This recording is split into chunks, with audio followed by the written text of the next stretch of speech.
Buenas tardes, buenas noches, buenos días, queridos alumnos de Kabbalah Mashiach. Hoy iniciamos la clase número 38 sobre los secretos del árbol de la vida.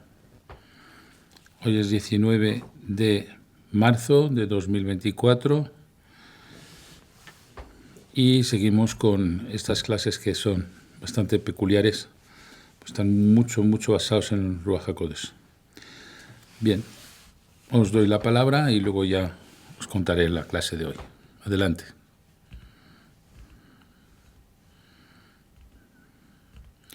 Michelle. Buenas noches, maestro. Gracias por la oportunidad. Maestro, imaginemos que hay una casa y la casa tiene una habitación que es oscura, que no tiene luz, que no tiene entrada de luz. Y en esa casa habita una persona que ve normal y hay uno que es invidente. El que es invidente, que no es el estado ideal, pero el invidente ve la belleza de otros planos que no se perciben con la luz. Entonces, a veces la luz es como una cosa que nos hace conformarnos con lo básico. ¿Qué puede decirme de esa comparativa que se me viene a la mente? Por favor, gracias. En el mundo espiritual no existe esa comparativa. O ves el mundo espiritual o no lo ves. No hay medias tintas y no hay quien no lo vea y puede entender el mundo espiritual. Eso no existe. O sea que no nos queda más remedio que aspirar a escalonar o escalar, escalón por escalón, peldaño por peldaño, hasta tener la visión espiritual. Que la visión espiritual no es una cosa que se ve con los ojos, sino que es algo que se entiende con la inteligencia y se interpretan los eventos de este mundo de una manera muy diferente a lo que la conciencia o las noticias o lo que podamos ver o observar nos dé como información. La información que nos da el alma es de un nivel no comparable. Es toda la diferencia que puede haber entre un perro que ve un árbol o un ingeniero agrónomo que ve el mismo árbol. No lo ven igual. No hay medias tintas, ni hay posibilidad de decir, bueno, pues uno no ve, pero siente. No. O ves o no ves. Y lo que es importante es ver el mundo espiritual, porque eso es el regalo más grande que el Creador nos puede dar. Creo que no hay nada tan grande. Porque cuando ves el mundo espiritual, también ves el amor que emana a Kadosh Baruj Hu. Si no, no lo ves. Y todas tus interpretaciones son falsas. Todo equivocado. Bien, ¿más preguntas? Dime. Mi pregunta es acerca de precisamente lo que es una pregunta. Cuando una persona pregunta sobre un secreto profundo de Torah, podemos entender que tiene el recipiente para recibir la respuesta, porque nos ha explicado muchas veces que la pregunta es el recipiente de la respuesta. Pero ¿por qué puede ocurrir que el cielo no permita dar una respuesta del maestro al alumno en este caso? O que pueda decir que no hay... ¿Eso por qué puede ocurrir? ¿Por no hacer daño al alumno si pregunta? ¿O puede ocurrir...? Es simplemente una cuestión de mérito.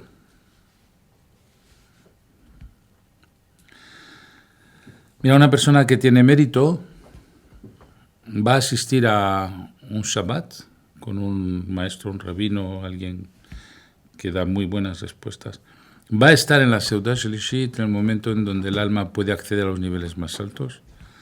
Y ahí va a tener el mérito de recibir lo que en otro momento no lo podría haber recibido, en la Seudah Shlishit, que es cuando se tiene de verdad el mérito de estar en la Seudah Shlishit para tener los secretos que de otra manera no accederías a ellos. Así que la respuesta se llama mérito. No hay otra cosa. ¿Más? Internautas. Pregunta de internauta. Quisiera saber por qué en el muro de Jerusalén, en el Kotel, los hombres y las mujeres rezan de manera separadamente, igual que, por ejemplo, en una sinagoga que también se mantienen separados. ¿A qué corresponde esto? Gracias. Bueno, la mujer primero tiene un ciclo de menstruación que puede cortocircuitar la oración de un hombre, porque su menstruación es demasiado fuerte. Y como no puedes estar preguntando a cada mujer si tiene la menstruación o no, pues simplemente las separas. Ya está.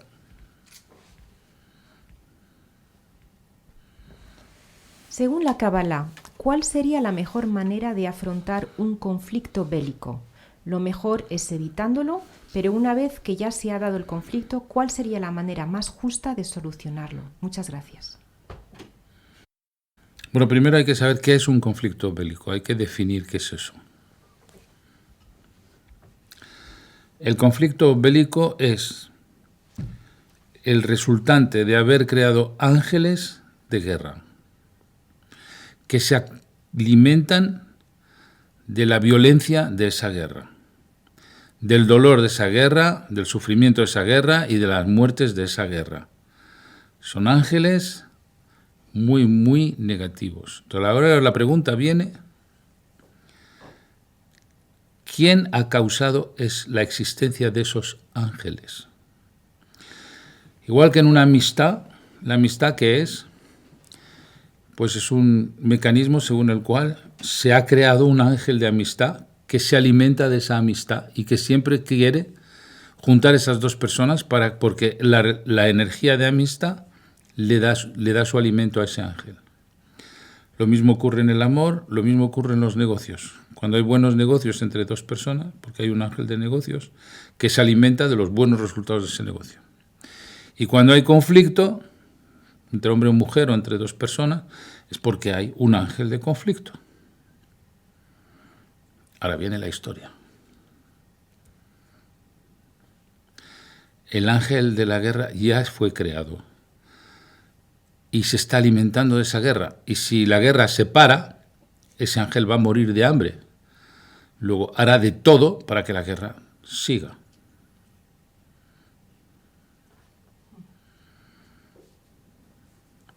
Ahora viene la pregunta.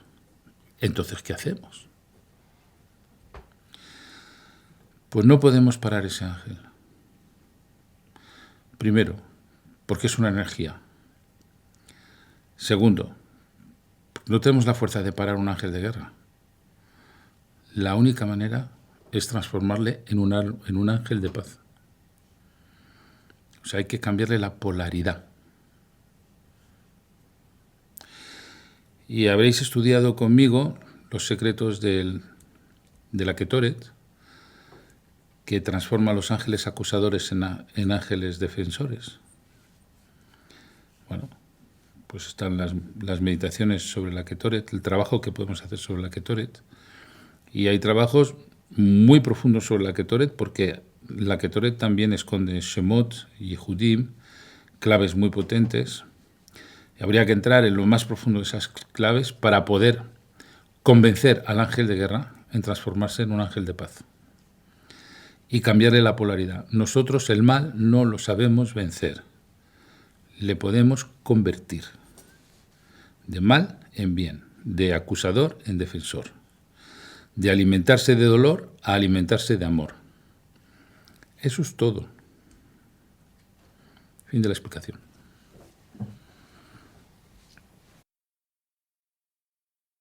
Otra pregunta, estimado maestro, ¿qué significa que exista tanta mendicidad y alcoholismo o droga en un país? Pero dado que hay luz que proviene de la oscuridad, ¿qué código sería el mendigo o el alcohólico o el drogadicto? ¿Qué debe aprender ese país? ¿O eso también aplica para una familia? ¿Es un tikkun? Gracias. Bueno, ya estamos hablando de cosas macrocósmicas, porque ya no estamos hablando de las personas, estamos hablando de un país. Entonces hay que saber lo siguiente. Hay dos fuerzas. La fuerza del tikkun, o para el lenguaje corriente, la fuerza del karma. Luego está la fuerza de la providencia. Entonces, ahí donde hay drogas, mendicidad, pobreza, no hay providencia divina. Estamos en el mundo del karma duro. Entonces, lo que hay que entender es qué o quién ha cerrado las puertas de la providencia divina que se pone por encima del karma. Y la respuesta es solo una: la brujería. Pasamos a otra pregunta. No hay más. Con respecto a la primera pregunta de ver el mundo espiritual, estaba pensando, el ver, por ejemplo, seres no encarnados, personas que hayan fallecido y demás, ¿eso también es ver el mundo espiritual? ¿Se puede llamar ver el mundo? ¿Y puedes tener una visión y no la otra, o al contrario? Eso es una visión, pero no es verdaderamente ver el mundo espiritual. Ver el mundo espiritual es entender qué ley de causa-efecto ha provocado cualquier circunstancia. Y lo interesante es que cuando una persona de verdad ve el mundo espiritual y lo cuenta a otra persona, la otra persona sabe que lo que te está contando el cabalista es cierto o no lo es. ¿Y de dónde lo sabemos esto que quiero decir? Lo sabemos de Yosef Atzadik. Antes de que aparezca, pues, uno de los prisioneros donde estaba Yosef Atzadik en la cárcel, en los calabozos de Egipto, el faraón preguntó a muchos adivinos suyos, egipcios, y cada uno le daba una explicación sobre las vacas gordas y las vacas flacas. Y él decía, esto no es, esto no es, esto no es. La pregunta es, ¿cómo sabe él que esto no es? Cuando vino Yosef Atzadik y le dijo, las vacas gordas serán 7 años de opulencia y las flacas serán 7 años de carencia, el faraón dijo, esto sí es. ¿Pero quién le ha dicho que eso sí era? ¿Y quién le ha dicho que lo que le decían los demás, esto no era? Porque todos tenemos en nuestra alma el chip de la verdad. Cuando tú cuentas una verdad que coincide con el chip de la verdad que está en el corazón de cada uno, no hay duda que esa es la verdad.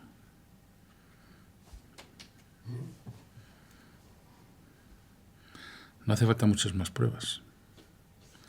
Está en el tono de voz, está en la energía del que te lo cuenta y detectas enseguida si es sí o si es no. En las cosas proféticas, en las cosas de Ruach HaKodesh, en las clases, cuando se dice una verdad cósmica, los alumnos dicen, es eso. O a otro le puede decir, pues no es nada de eso, está contando una historia, pero ¿tú qué sabes quién de los dos tiene razón? El chip de la verdad. Está ya grabada en nuestro ADN. ¿Más preguntas? ¿No? Pero me ha encantado el chip de la verdad. Me ha encantado. Bueno, son imágenes pegadas. Ah, mira, tengo aquí a gente que pregunta. Venga, Verónica, Ruth y... Sí, Rivka. Espera, una por una. Venga, Verónica. Buenas tardes. Gracias, maestro. Tengo una pregunta sobre cuando una persona ve una injusticia o que alguien está haciendo algo mal, esa persona debe de enfocarse en decir la Ketoret o en su estudio y no acusar a la persona, porque no venimos a este mundo a juzgar. ¿Qué pasa en eso? Porque ¿qué pasa si hay personas que se van a ver afectadas por esa injusticia o ese mal? ¿Qué es lo que tenemos que hacer los cabalistas? Enfocarnos en nuestro estudio y no acusar porque nos volvemos en acusadores. Bueno, hay que tener cuidado porque a lo mejor cuando nosotros valoramos una justicia o una injusticia, a lo mejor no tenemos toda la visión global de lo que ha pasado. Y teniendo una visión parcial, nuestra manera de juzgar puede ser también parcial y equivocada. O sea, hay que tener mucha prudencia antes de juzgar. Porque si nosotros juzgamos y nos equivocamos porque no tenemos la visión global de las cosas, nos transformamos en una difamación pública y eso no tiene perdón en el cielo. Así que lo mejor es ser muy discreto. Más preguntas. Tengo a Ruth ahí, ¿no? Sí, venga. Hola, maestro. Hola a todos. Maestro, yo tengo una duda de la angelomorfosis. Si nosotros, al ser la última creación, la creación máxima que contenemos todos los demás reinos, estamos por encima de los ángeles, entonces la angelomorfosis, ¿qué sería? ¿Un descenso? No. Si estás hablando de la angelomorfosis de Hanoch y de Eliyahu Naví, no era una angelomorfosis en un ángel simple. Eran angelomorfosis en los jefes de todos los ángeles. Porque Hanoch se transforma en Metatrón y eso está pegado al trono de Dios, y Eliyahu Naví, que es la angelomorfosis se transforma en Sandalfón, que es el responsable de todas las oraciones de la humanidad. Eso es mucho más que ángeles. Son más que arcángeles, son jefes celestes, directos en conexión con el Creador. Esa es la respuesta. Rivka. Gracias, maestro. Rivka. Buenas noches. Buenas noches. Gracias por la oportunidad. Quería preguntarle sobre la pregunta anterior, maestro, de los ángeles de conflicto.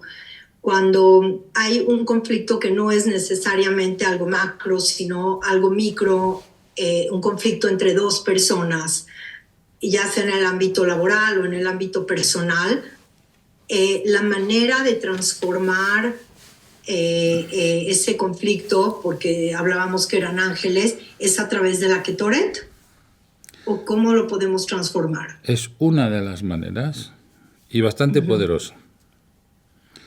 La meditación es otra de las maneras y el estudio del Zohar es la gran manera.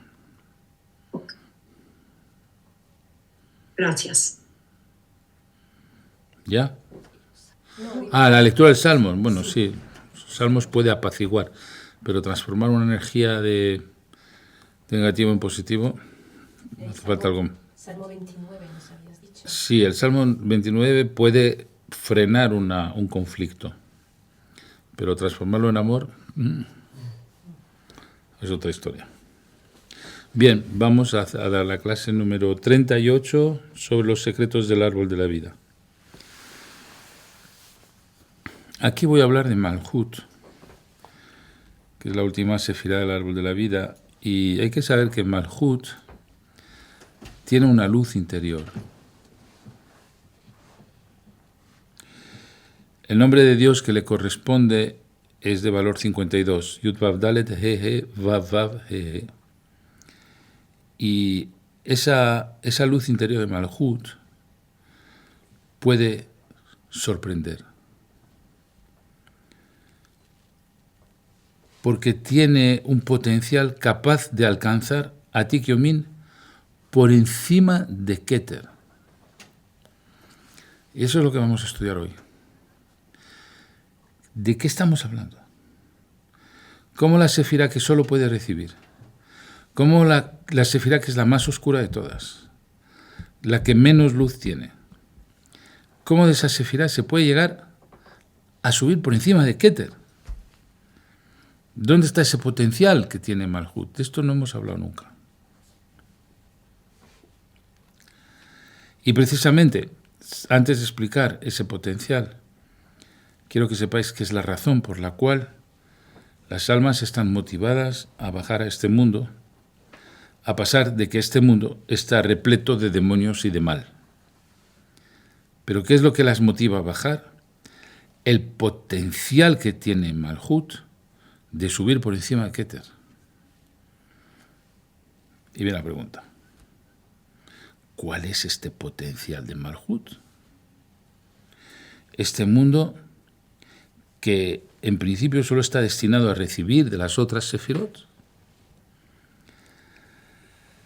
Porque la ley cósmica enseña que lo más bajo puede alcanzar lo más alto, lo más pequeño puede alcanzar lo más grande. Es el principio de la Teshuvá. en donde un pecador puede convertirse en un justo, un pecador lo más bajo, un justo lo más alto. Incluso se puede convertir en un Kohen Gadol por la vía del Nazir, del Nazareo, que se consagra a Kadosh Baruj Hu. La semilla más pequeña de un árbol puede dar nacimiento a un árbol grandísimo. Un ADN, que es algo muy pequeño, puede contener toda la información de una persona con sus millones de células, con todos los aspectos de su carácter, etcétera, etcétera. Lo más pequeño contiene lo más grande, solo hay que desarrollarlo. ¿Y qué decir de nuestra alma, emanación del alma del Creador? ¿Qué ocurre cuando ascendemos como alpinistas por esa emanación hasta encontrarnos con nuestro Creador y todo su potencial creador? Nuestro ser contiene todas las sefirot interiores, contiene todas las sefirot exteriores, es decir, que contenemos todo potencial cósmico y nuestra conciencia tiene el control sobre nuestro árbol de la vida y por consecuencia, sobre el sistema astral, sobre el sistema cósmico de donde salen todas las mareas de energía que configuran eventos en nuestro mundo. La escalera de ascensión desde Malhut hasta lo más alto del árbol es la meditación cabalística con Shemot Yehudim, la palabra sobre secretos del cielo y la oración, la relación conyugal honrando el Berit. La Sefirá Malhut reacciona cuando un hijo de Israel estudia el Sod, cuando medita Shemot y Yehudim y cuando reza con Kavaná. He dicho que esa Sefirá Malhut reacciona cuando ocurre todo esto, pero la pregunta es, ¿de qué reacción estamos hablando? ¿En qué reacciona? Pues desde la Sefirá más baja llamada Malhut, desde la Sefirá que solo recibe, se manifiesta una reacción de aspiración. Malhut tiene la midá de la aspiración. Puede aspirar a conseguir algo. Y también tiene la midá de tener un deseo irrefrenable de conectar con Akadosh Baruj Hu, ya que es una sefirá receptora.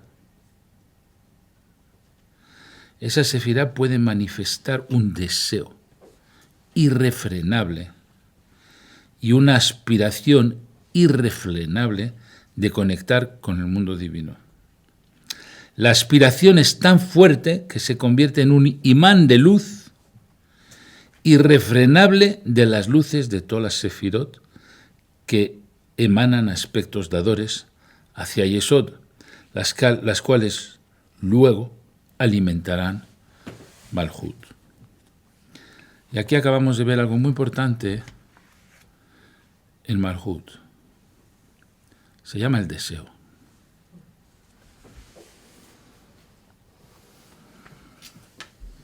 Yo cuando estudiaba en el liceo francés tenía un profesor de filosofía, bajito, calvo. Se sentaba ahí encima de una mesita y decía: decidme qué es un hombre. Yo alucinaba como me hablaba este hombre. Y cada uno contaba su película y al final dijo: no. Un hombre es una suma de deseos y de carencias. Pues algo ha coincidir con Malhut y su deseo irrefrenable de crecer hacia Zeirampin, el cual luego repercute hacia Arihampin, que se crece también hasta llegar a las puertas de Keter.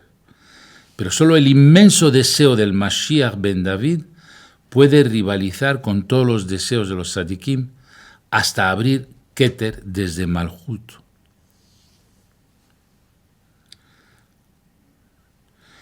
Una vez abierto Keter, la luz de Keter se expande en Arihampin, ya expandida de antes y por consiguiente puede llenarse de más luz.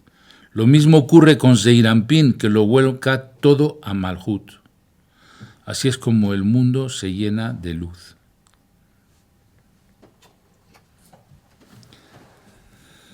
Pues la virtud de la carencia parece una contradicción. Malhut es una sefirá carente de luz. ¿Y cuál es la virtud de esa carencia? El deseo de llenarse, porque está vacía.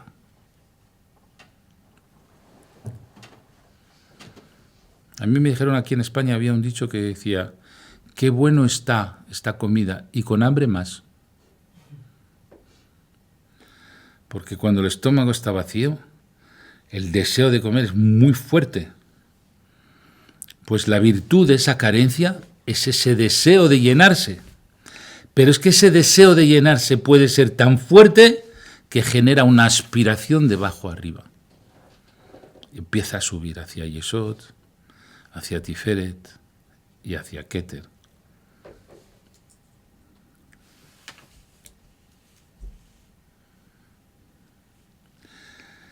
Eso se llama trepando por el árbol de la vida. Ahora vamos a ver cómo se trepa. El primer escalón se llama Olama Asiyah, es la Sefirá Malhut.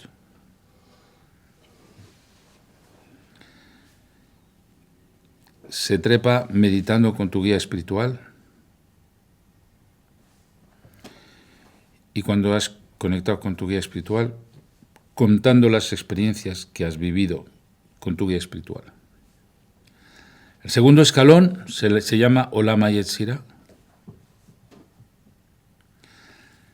Se consigue meditando una letra hebrea que te conecta con Jochma y la comentas, cosa que te conecta con Binah.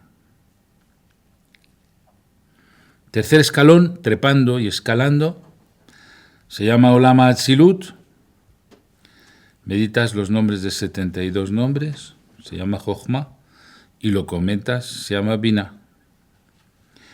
Cuarto escalón, Atik Yomin. Meditas un Yihud llamado Jochma y lo comentas, se llama Binah. Cada escalón motiva y agranda el anterior y así sucesivamente. Se llama trepar por el árbol.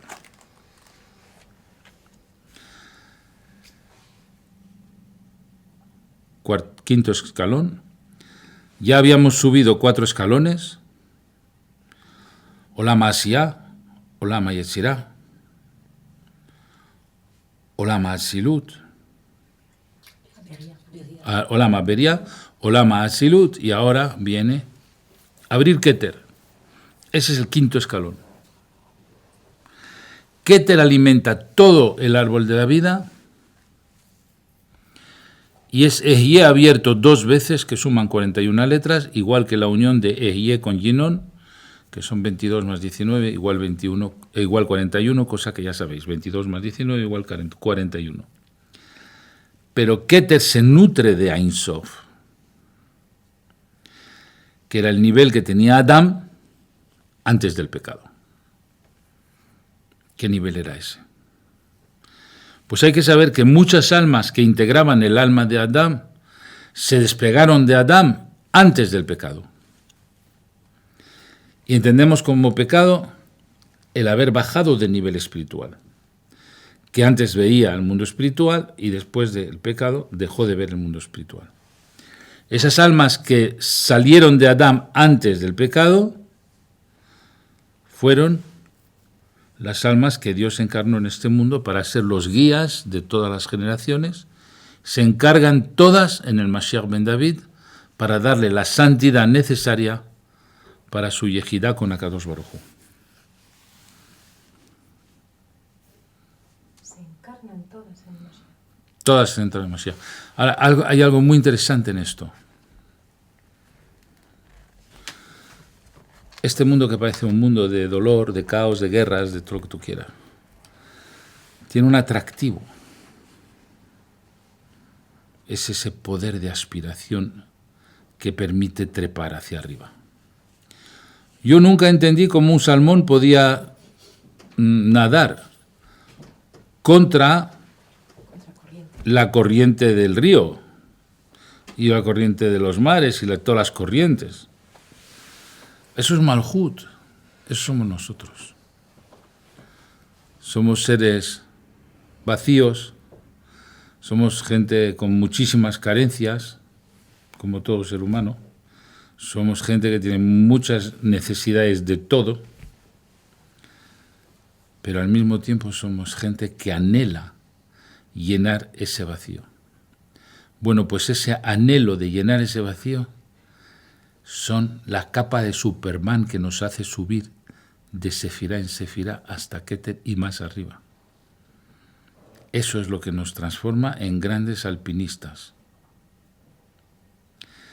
Y ese juego de trepar por el árbol de la vida da sentido a nuestra vida, nos da un propósito, nos hace ver que la vida es bonita, nos hace vivir una vida con desafíos, y si se hace con la bastante fuerza, esos desafíos nos dan mucha felicidad durante toda nuestra vida.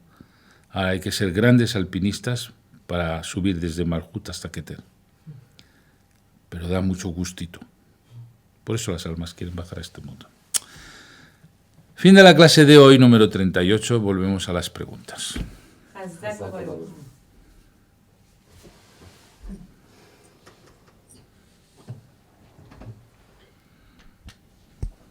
La canción de Shimon Bar Yochai que se dice el viernes por la noche, ¿es esto de subir? Es una ascensión de Malhut a Keter, Exacto. porque todas las otras son una bajada de Keter a Malhut. Efectivamente, es una canción que tiene códigos para subir de Malhut a Keter.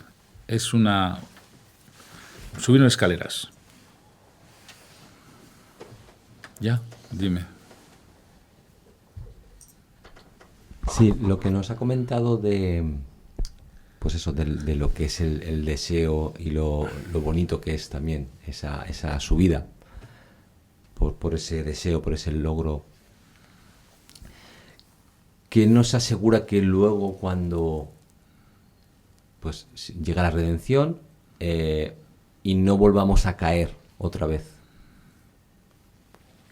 porque estamos disfrutando realmente con el proceso.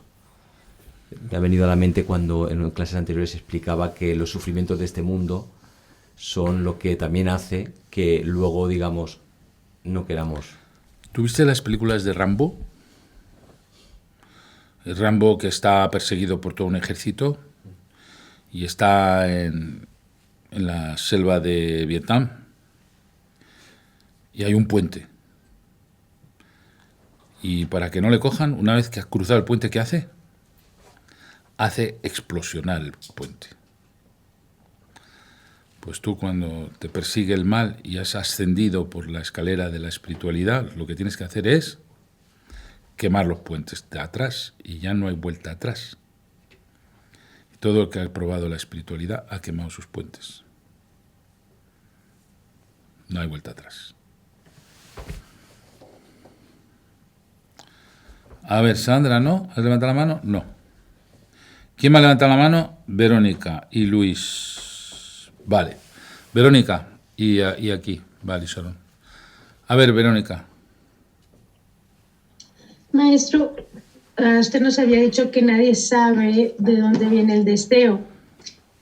¿Qué diferencia hay con una persona que, por ejemplo, una persona que es adicto, que se despierta y tiene el deseo de no volver a tomar o usar drogas o lo que sea, pero o quiere o desea? ¿Qué es la diferencia? Y pasan unas horas y ya se olvida ese deseo, ya no está. ¿Qué diferencia hay entre el deseo o querer? ¿Qué es lo que hace que se desaparezca ese deseo? Bueno, tienes que saber que todos nosotros tenemos deseos. Lo que pasa es que los hay que están dirigidos hacia el agua con gas y otros hacia la cocaína, pero deseos, todo el mundo tiene deseos. La pregunta es, ¿hacia dónde diriges esos deseos? Y el mejor sitio para dirigir esos deseos es trepar por el árbol de la vida. Y los que no conocen nada de eso, pues buscan otras maneras de trepar, pero no son saludables. Aquí enseñamos a trepar, pero de manera saludable. ¿Más preguntas? ¿Quién me ha levantado la mano? Sandra. Mi pregunta es cuando estamos en esa escalera de ascensión, ¿no? Esos escalones. Cuando, por ejemplo, meditamos los nombres de Dios o cuando meditamos Yehudim, ¿quién es realmente el que está meditando? Me explico. Nosotros tenemos hasta el nivel de Neshama encarnado y cuando es Shabbat tenemos la Neshama Yetera. ¿Qué pasa con Hayá y Yehidá? En esos momentos, al subir en ese escalón, ¿hay una conexión con esos niveles de alma? ¿O no tiene nada que ver? Depende de la fuerza del deseo. Y acabo de dar en el shiur que el único que tiene el deseo de conectar con Hayá y Yehidá es Mashiach. Es el único que tiene el deseo suficientemente fuerte para adherir a Keter. Si no hay deseo, pero no es tan fuerte, es que el deseo atrae lo que uno desea. Por eso hay muchas técnicas en psicoanálisis de gente que visualiza lo que quiere que ocurra y ocurre. Es como la ley de la atracción. Sí, Verónica, otra vez. Maestro, esas almas que salieron de Adán, ¿por qué salieron? ¿Qué les hizo salir o separarse? ¿Qué fue lo que ocasionó que hicieran eso? Pues Ya estas sabían almas que iban a- salieron de Adán nunca fueron mancilladas por el pecado del árbol de conocimiento del bien y del mal, lo que quiere decir que se han vuelto invulnerables y como son almas muy grandes, su misión es bajar a la tierra para ayudar a los humanos. ¿Pero qué les hizo salir? ¿Por qué tomaron la decisión de salir, de separarse? Se separaron del alma de Adán porque no podían soportar mancillarse y porque estaban destinadas a ser los líderes de la humanidad.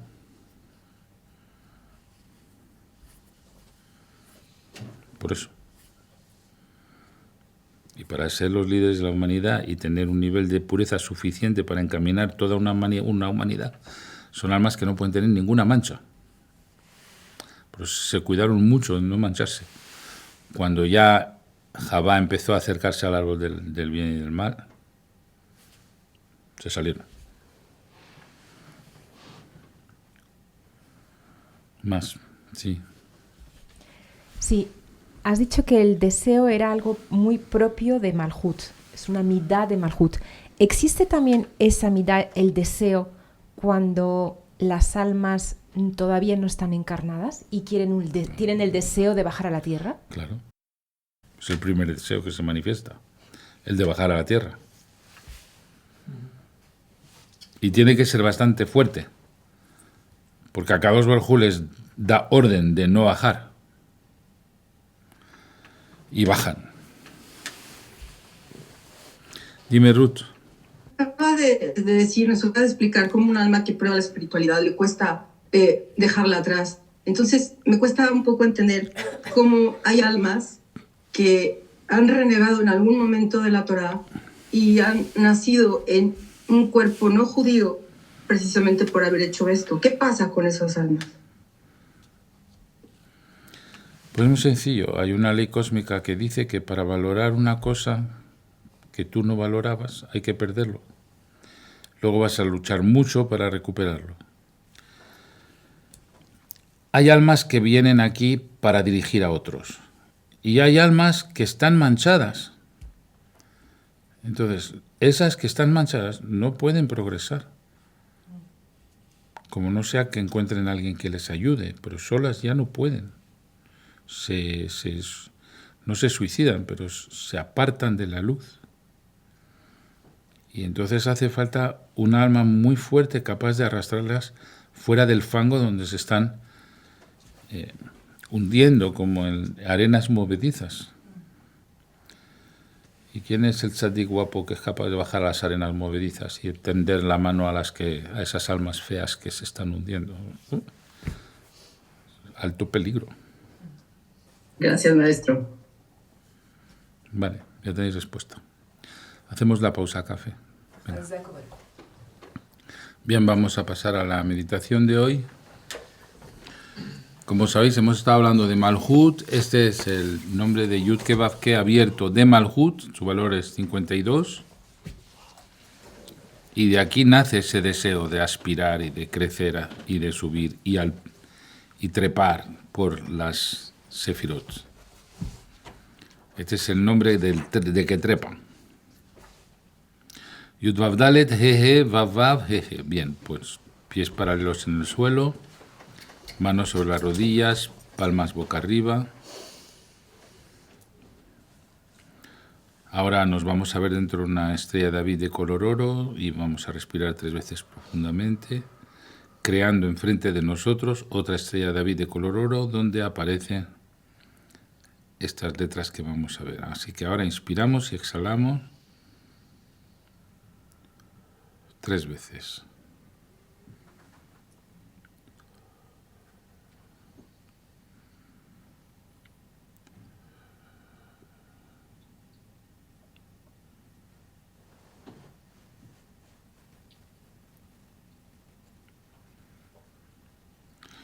Ahora en la estrella David que tenemos de pantalla, llamamos estas 3 letras, Yud Vav Dalet, las iluminamos, He, las iluminamos, Vav Vav las iluminamos, He, las iluminamos. Ya tenemos Malhut iluminado, con su enorme deseo de rellenarse.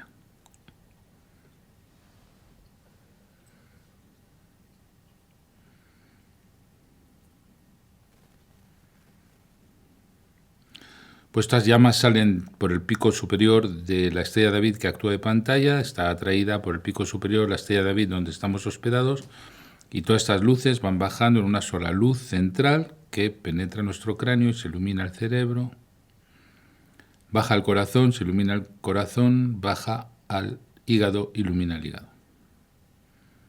Vuelve a subir por el corazón, sube al cerebro, baja al corazón, sube al cerebro, corazón, cerebro, corazón, cerebro, corazón, cerebro, corazón, cerebro, corazón, cerebro. Expulsamos esta luz por el cráneo y se forma un champiñón de luz encima de nosotros que luego se descompone en copos de luz imantando nuestra aura, la cual está conectada con el Mashiach, el cual está conectado con la Tierra, la cual está conectada con otras dimensiones y otros mundos.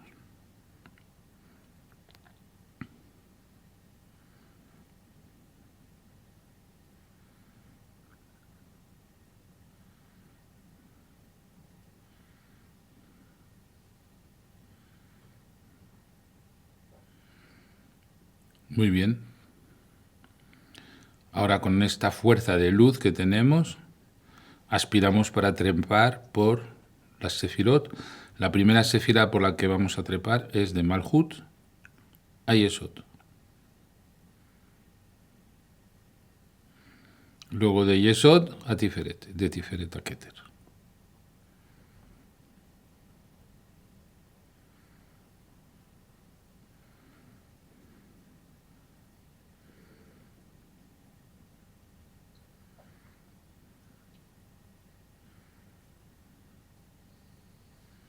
Ahora respiramos 3 veces profundamente. Otra vez. Otra vez. Y abrimos los ojos. Muy bien. Quien quiera compartir su meditación, que lo diga.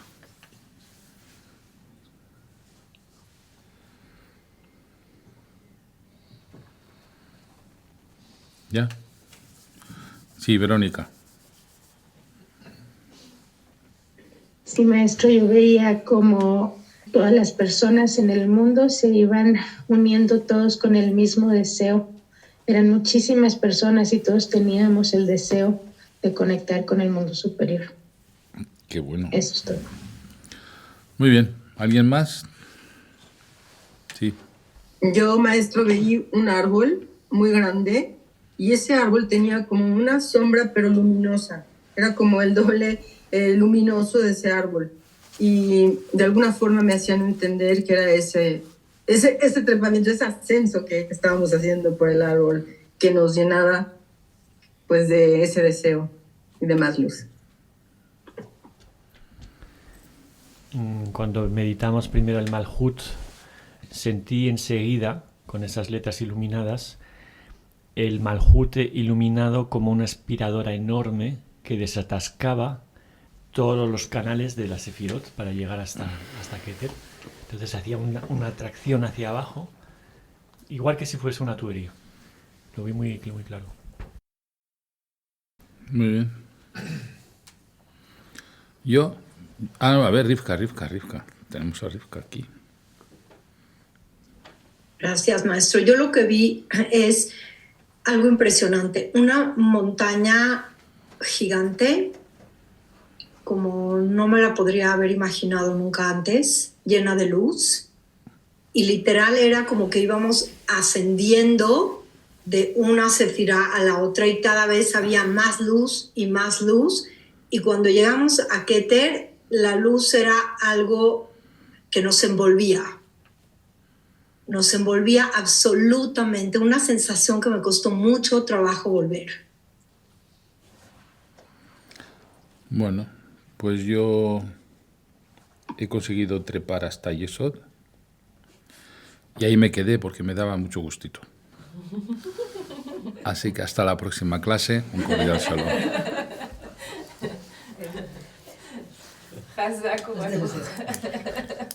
Os hago reír, ¿eh? Bueno, pero di la verdad. ¿Es la verdad? Hasta Yesod. Ahí me quedé. Digo, aquí no me muevo, estoy bien a gusto.